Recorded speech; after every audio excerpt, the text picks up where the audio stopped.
موجودہ دور میں ہمیں یہودیوں سے چھٹکارا کیسے حاصل کرنا چاہیے؟ اس کے لیے ایک ہی شکل ہے کہ ہم اپنے اس ملک میں صحیح اور کامل اسلامی نظام قائم کریں۔ صحیح اور اسلامی نظام قائم ہوگا تو اللہ تعالیٰ کی مدد پھر ہمارے ساتھ شامل حال ہو جائے گی۔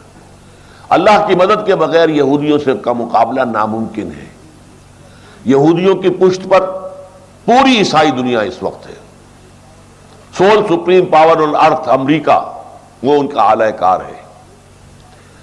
پھر ان کے پاس آپ کو معلوم ہے امریکہ کی طاقت چھوڑے جو اس کے پاس جو بھی اسلحہ ہے، خود اس کے پاس جو ہے اسرائیل کے پاس سینکڑوں جو ہے ایٹم بم موجود ہیں۔ کون مقابلہ کر سکتا ہے عالم اسلام میں سے؟ اللہ کی مدد آئے تو ہوگا۔ اللہ کی مدد کے لیے لازم ہے کہ آپ پہلے اپنے ہاں اسلام قائم کریں تو اللہ کی مدد آپ کے ساتھ ہوگی۔ یہ سیدھی اسٹریٹجی ہے، اس کے بغیر کوئی راستہ نہیں۔